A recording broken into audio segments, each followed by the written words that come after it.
Hey everyone, and welcome to Almost Cancelled. I am Peter, that is Connor, and we are going to talk about Sharp Objects, episode 4. It's called Ripe. So, full spoilers for the episode as always. So this one, again, kind of like the last one, kind of inching forward in terms of the case, in terms of the plot. Very character focused yet again, which seems to just be this I show. think inching might be generous. Connor hasn't been as hot on it. He wasn't last week, and it sounds like he might be even less so this week. So I'll Yeah, start there. Connor, why didn't you like it this week? yeah, I might be done Hmm. because it's halfway now. I feel like the plot has not really progressed at all since the second episode. I can't even argue with you that much, to be honest. I And don't get me wrong, I'm all for character stuff as well, but I feel like if you establish a mystery, a plot, you've got to give me some of that. I do. I think honest, and this is sadly, I think the weakest episode so far. I think last week, while it didn't have a whole lot of plot momentum, I thought the flashback story was particularly affecting, and I thought that Yeah, I can't argue with that. Yeah, that'll work to be the backbone of that episode. Whereas I felt this episode had very similar main plot to last week, but it was lacking that backbone. Uh, it's a bit meandering, yeah, wasn't it? and I thought a couple of things it did towards the end, because I saw some people online seem to really like the last like 5 minutes. I don't know how I feel about the last 5 minutes. I think it's a bit iffy. I guess is my technical term Yeah, for it. It's a bit iffy. it wasn't working for me personally. Um, like because obviously we get to the end and there's a big sort of revelation here that the two girls who were murdered, the Amma actually has more of a connection to them than we originally thought. That John mentions to Camille that she would be there to like stop, because they always used to fight with each other, and she would be the middle person. She'd be the one who breaks them up and keeps them, from killing each other essentially. And I was like, okay. And we'd already established earlier on in the episode that Detective Willis thinks that, okay, so they came out of this cabin, the same cabin that Camille, when she was young, kind of stumbled into with all the porn on the walls. And it's like, oh, I mean, the killer probably just sort of staked out this place and picked them off, when one was on their own. It's someone they knew, that kind of thing. And so as soon as he said that she was kind of more friends with them and realised, because up until now we've been under the impression that she thought they were losers, and we were kind of operating under Yeah. the idea that, okay, it's the killer's going after the outcasts and not the popular people. So as soon as he said that, I went, okay, well, she's like the next victim then, like clearly she's the next target if that's true. And I don't Yeah. necessarily hate that, but I think the way it tried to do it as a surprise, like, oh, she's friends with them, so now she's the next victim. 'Cause I was expecting her to be a victim or be a potential Yeah, victim. it's something we talked about last week. How I said at the time I wasn't too much of a fan of the idea because it feels like a cheap and easy way to just make Camille care, Yeah, to me anyway. But I can at least understand why that's the route to go down. I get it from a plot perspective, but this kind of just comes out of nowhere. It's like, okay, we're doing this now. yeah, because I felt like, what, there was a show. It was a concern we had in a couple of early episodes of The Terror. It ended up not being super well founded, but it was the thing where all, like, there'd be a really exciting last 5 minutes, but everything before them was really slow paced. And I think The Terror kind of like grooved it, just got into its groove as the season went on, and it worked with its slow Yeah, pacing. This is kind of the feeling I got with this episode, is I feel like it meandered for the majority of the runtime, and then this last like 4 or 5 minutes was just this sudden rush of, oh, things are happening. Um, but it's mm, just kind of this weird thing where I'm not even sure how much of it was really happening and how much of it was just Camille drunkenly hallucinating, because I mean, she'll even goes to the bar because she's run out of the vodka in her plastic bottle, so she goes to the bar and yeah, runs into John. Um, and she sees tons of words, of course, on the signs and stuff, like fail, and there was another one. There was another couple on the way to the bar.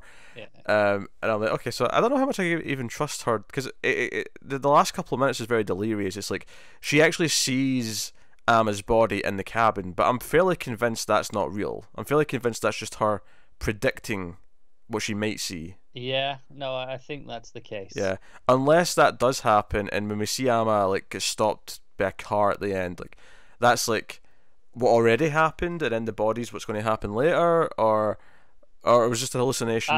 I'm under the impression that what Camille saw with the body in the cabin, that's not true. That's her jumping the gun. That's her panicking and hallucinating.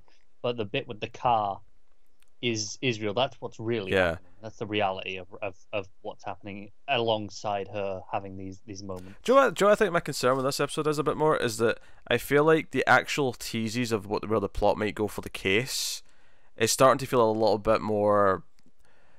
I don't know, just all the things it's presenting to me, I'm starting to not like as much. Like the stepdad, like they really were hinting this episode that he could turn out to be the killer. He's this unhappy man who never felt like he was, like, cared for, because he lost a daughter too, you see. And you have that moment at the end during this ramble of images where he's looking at the gun and he's like, he just looks a bit intimidating, and it's like, like, it feels like, okay, so he's a suspect now. Just for the audience, he's a suspect. It feels like a strange point in the development to start giving a shit about this character, because up till this point he's had a a little scene here or there. We had the bit with the music last episode or the one before, but he's not really had a whole lot. And now all of a sudden it's, oh, here's some character stuff. It's like, but it's all at once. It's, oh, unhappy marriage. Oh, he feels like she's paying too much attention to the police chief. Oh, he lost a daughter and he feels. Do you know the funny thing is that almost everything he brings up feels justified by how we've seen Adora act. But I agree, it should have been seeded. Like, his feelings about it should have been seeded more throughout the previous few episodes. That's the thing. I had no impression that these feelings were there at all until they just, oh, here we are. We're just going to tell you. I mean, they make sense, because when he says, oh, you care more about everyone else in the community than you do your husband, I'm like, yeah, like, that does jive with what we've seen of her. She cares so much about what everyone else thinks, and she seems to almost ignore him. He's just there to be the husband who brings her a drink and and whatever. But it just, I don't know, it felt a bit, because I thought what was interesting to hear is that this is the first episode where I feel like with, like, Amma has her own scenes. Like, it's not from, like, Camille's perspective. We have a couple of scenes of her on her own doing her own thing where we just follow her as if she's the protagonist in the scene. And one of them that I really didn't like was the big red herring of the music teacher, or whatever, who, oh, he's a middle-aged man who's very quiet and broody, and she's coming on to him. I'm like, I mean, I highly doubt he is the killer just because he's so obvious. It feels tacky. Yeah, that scene felt tacky, I guess, is what. Yeah, that's a good way of putting it. It felt like such a typical scene from something like this, where up until now, what I've liked about this show is just how raw the emotion from Camille's character's been and how it's handled all that stuff. I feel like it's handling the self-harm side of things way more than it's handling the plot. The problem is, though, is the plot has to become more important as we go, because that's kind of what we're going to be revolving around. So, I don't know. It's kind of a shame. I did feel a lot murkier about this one afterwards. The one thing I did quite like is I like that the chief is starting to get a little bit more actually invested in the case. Like, he feels like he's starting to actually care, to the point where he's even making deals with Willis to, like, exchange information. And he goes to Adora and he uses the fact that, oh, she'll speak to him and, like, be friendly, but he's actually there because he thinks she might know something that'll help. And he even goes to Jackie afterwards and says, hey, what's she not telling me? Like, what's going on? He doesn't get anything, but it does seem like he's starting to care, and he's trying for the first time. And I do like that story of the because with the start of the episode we get him waking up and, like, his breakfast routine with his wife. It kind of cuts between a lot of characters doing that, but I do like the idea of the cop who doesn't care anymore learning to care again. Like, something makes him give a shit. It's a bit of a trope, but I do like that arc. No, I do too. As a rule, it's usually enjoyable. Yeah. One of the main things that goes on in this episode as well is there's Willis and Camille meet up to go and look at all the old crime scenes that she knows about in the town. Yeah, exchange information. Yeah, because he wants a history of the town, because something might actually connect to what's going on, and she'll give her some on the record comments in return. One for each crime scene was specific. Although I'm on his side, when she asked, like, two questions, oh, it's a 2-part question. I'm like, no, it's 2 questions. Shut up. That's a question and a follow-up. Yes, that's a question and a follow-up. Now, I get that you're good at your job and you're trying to get more for your money's worth, but but he should be like, no, I'll answer the first one. You can have the second part when you show me the next crime scene. And of course, one of the crime scenes, if you will, is the what was it? The end zone was where the football Yes. team would have sex with the young cheerleader, and it obviously clearly shows us in a flashback and glimpses that she was this girl, and he even questions, "Were you this girl?" And it's this kind of awkward moment where she's like, "No, if I am, you're just going to either feel sympathy for me, or you're going to think of me badly." Like she's like, there's no good Yeah. reason to answer that question. And it does kind of, so there are flirting, and of course Amma was teasing our last episode about them as a pair, and then again this episode, because her apology was very weird as well. I thought she kind of apologizes for being like a complete bitch when she ran into her last episode. Yeah, she's like, oh, I get a bit carried away when I'm with my Yeah, friends. and I didn't really believe her. Like it felt very manipulative the way she was kind of like trying Yeah. to squirm up to her. But the whole crime scene thing, and there's some interesting things. There's a story about a girl who, like, her mother and her mother's partner killed themselves because they were so mistreated for being gay. And she, in Camille's words, became a slut to try and prove that she was not a lesbian. She would have sex with a lot of guys to prove that she wasn't like her mother. And it kind of paints that, okay, as much as everyone pretends this is a nice little town, there's all these standards that you're supposed to conform to. Because Camille even says that, like, if you don't conform to the script that you're supposed to follow, you're labelled as one thing or another.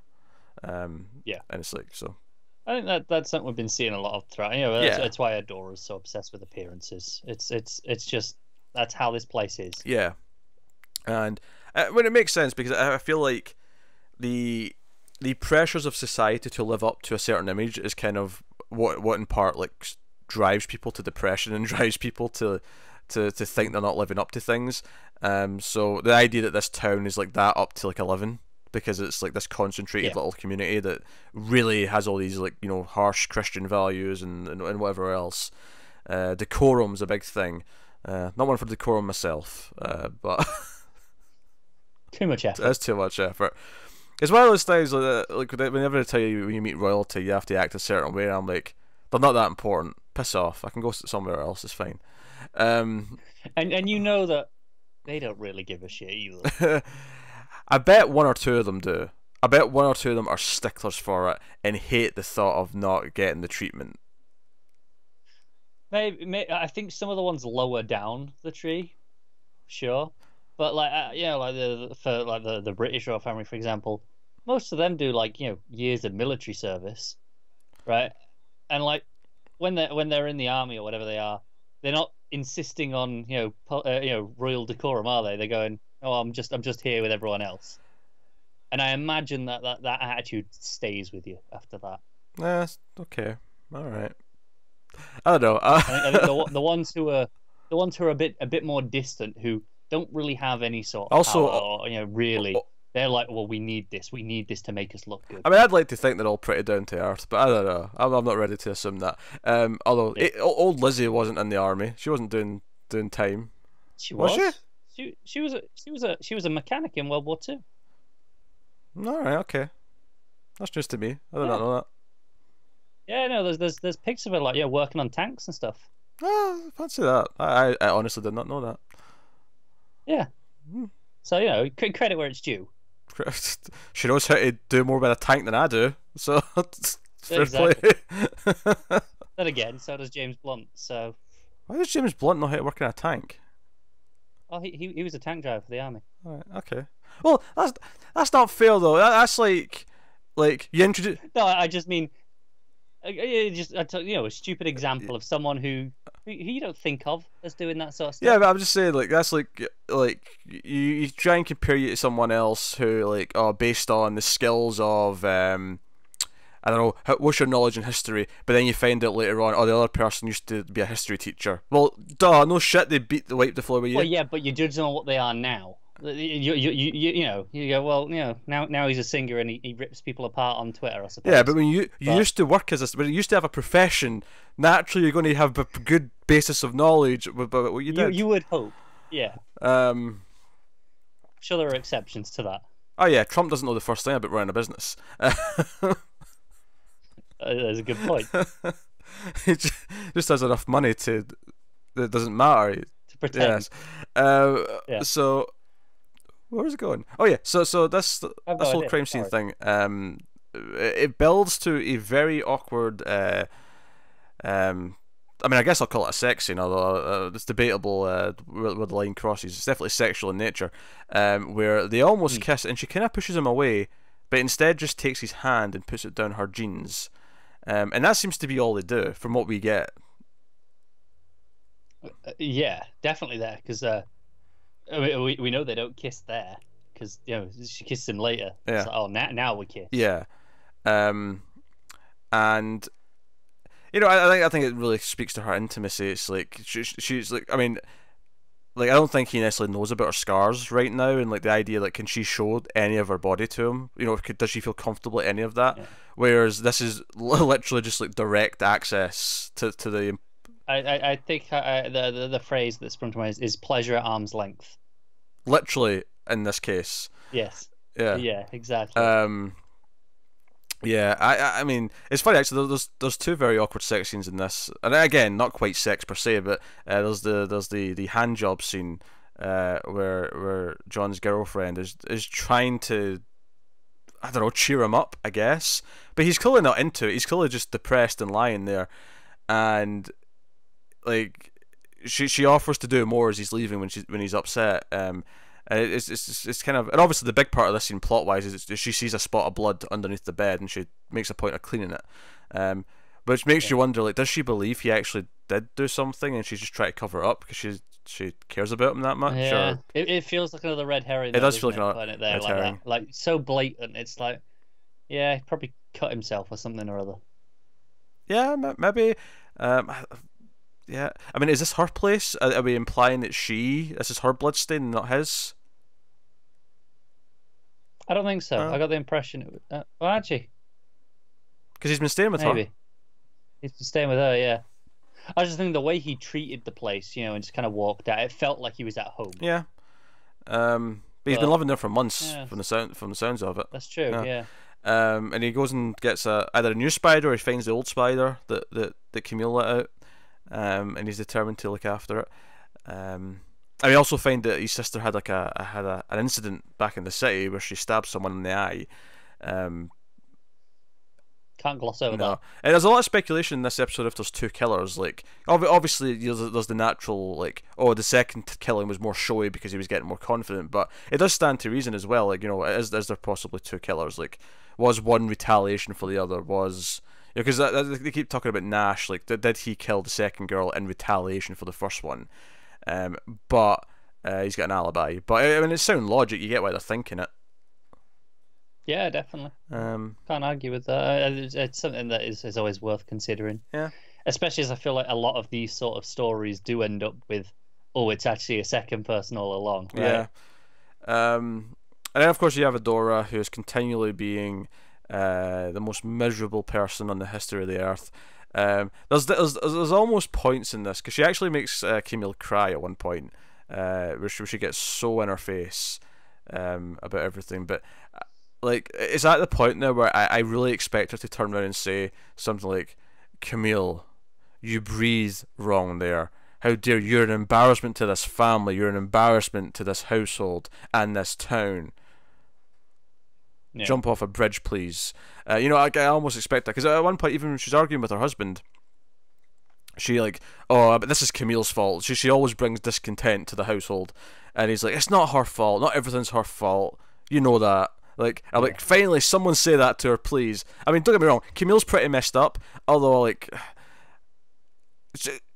But not, some things might be her fault, but not everything. Honestly, from everything, I mean, admittedly, it's been from Camille's perspective, so we don't know how reliable it is. But certainly from the way we see that she's been treated by her mother, like I can't say, like, it feels like not having a proper mother figure growing up might actually be in part why she is as messed up as she is.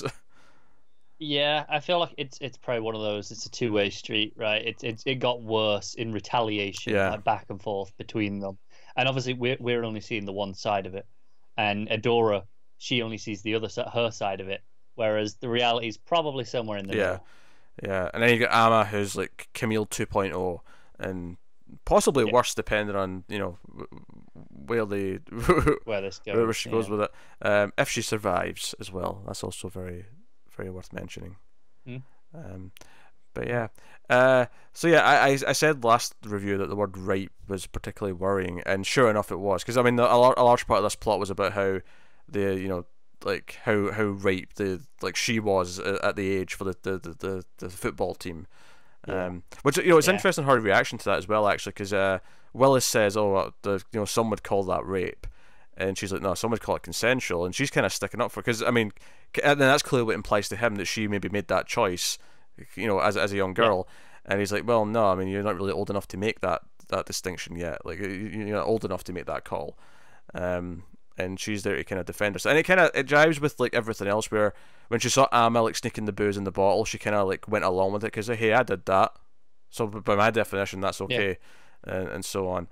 Yeah, I will say, in terms of the title, I thought it was a little on the nose when Adora said to us like, "Oh, you're right." Yes.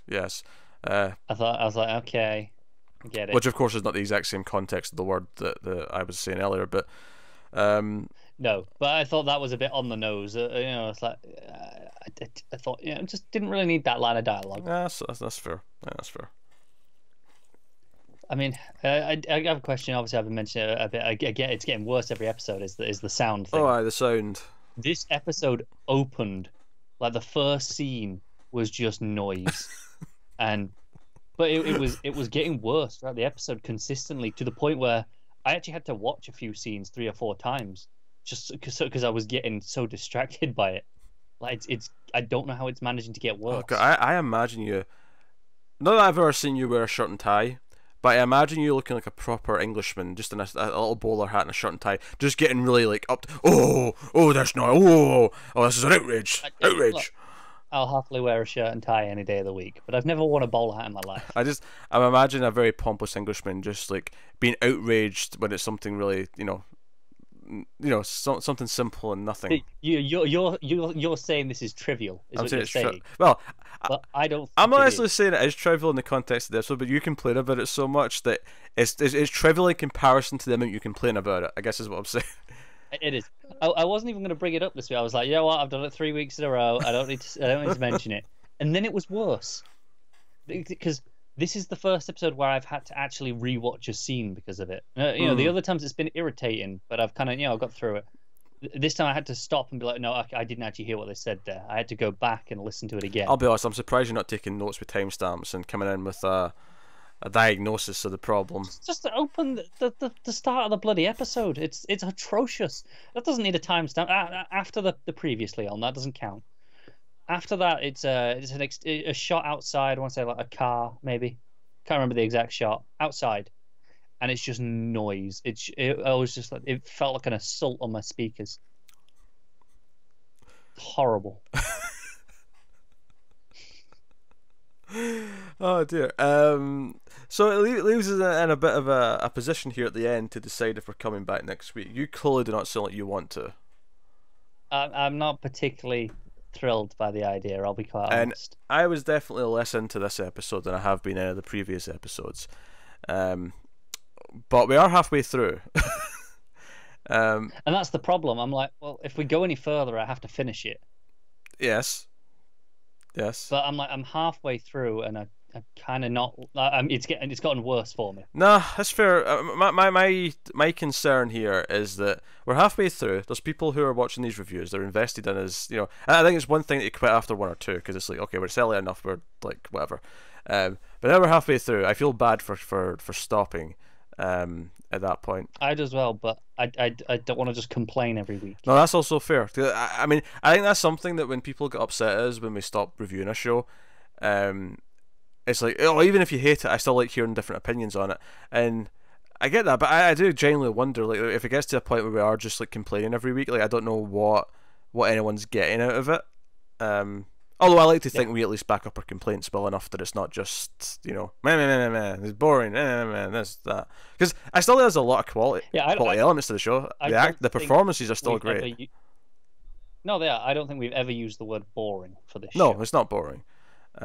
Even throughout all the complaints that I've had more than you, but in general, never used the word boring. No, slow burn, but not boring. There's a difference. Yeah. Is that... I think arguably too slow in this case in terms of plot. Yeah. But I get what it's trying to do. I do. Yeah, It's just not it's one of working. these things where I look at it and go, would I just been cutting 2 episodes, so squeezing this down to 6 episodes instead of 8? Would that have just been the right amount, the right pacing to just make it spark a It little bit might have more? helped, yeah. Especially when you see an episode like this where, it's one of those things where maybe come the end, a lot of the little details in this episode might become really important.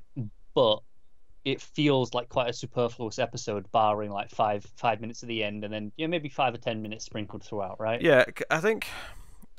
Yeah, my bigger problem with this one is that it felt like there was less. I mean, this almost feels like a contradiction because, on the one hand, I'm saying there's not as much plot this week as much as there was last week, or same as last week. But the things I don't like as well are probably the things that feel the most like plot, and that's the blood under the bed, the music teacher who's a bit of a creep, the stepdad with the gun, and like has like It's because most of those don't feel like they're plot related, but they don't feel like they're really advancing the plot. They feel like they're there as distractions to pad it out. It feels like, oh, okay, we're halfway through. We probably should be giving you some plot elements. So here's some potential suspects. That's the thing. It's like 3 different suspects. It's 3 red herrings essentially. I mean, one of them might not be a red herring. One of them might end up being true. But right now, it's like, no, here's 3 potential things. And I think ultimately, I just think at least 2 of them are a little bit hokey, and just feel a bit derivative, I guess. So I don't know. I'm in a weird place with it. I'm not as excited. Although I think the performances are still very good. Amy Adams was still putting. There's some great moments in this one where she that scene with her mother, where it felt like she got vulnerable for the first time. Really, like she's so sheltered and so like closed off, not most of the time. Or even the scene with Willis, like that as well. Like there was a lot of subtle little moments in her performances. The way she stared at the cabin and she kind of like brushed off the questions as he was asking her. And yeah, can't argue that she's a great actress, and she has been for a long time. So it's not surprising that she can pull off something like this. I saw they confirmed today that there's not going to be a season 2. Which was expected because it's a limited series, but of course Big Little Lies was supposed to be a limited series, and look at that. And apparently part of the reason for it is that all the cast wanted to come back for that other show, whereas with this one, Amy Adams like no, this was like like such a serious, deep role and like traumatizing character to play that for my own health, no, I'm not going back to it. It took too much out of me. I can appreciate that. Yeah, but so it will be closed off, which is good. But I mean, make the call, Connor. I'm leaving it to you. Are we coming back for episode 5? I'd rather not. I will accept your decision, but you have to be definitive about it. No what? Yeah. Okay. Fine. We will not come back. I will take the responsibility. That's what you really want to hear. You want people to be able to blame me. Well, no, it's just because like I'm in an iffy place with it, but I would still come back. But if you're definitely feeling you don't want to, then you can make the call. No, I'm good. But here's the question: We don't come back. Do you bother finishing it of your own volition, or is that it? Do you just never watch the rest of it? I probably won't. Which is maybe... Yeah, I think that says a lot. Yeah, which maybe says enough. I probably won't watch the rest of it on my own. I think that says it all. We'll leave it. Yeah. I mean, I suppose there's not been a precedent for this yet, where like you want to quit something or I want to quit something, but the other one loves the show, right? We've not really had that precedent yet, and I don't know what happens when that does happen. Like, if we keep doing it, or does one of us just kind of do a solo thing once the other one drops off? I don't know. I don't know what the precedent, because it's not happened yet.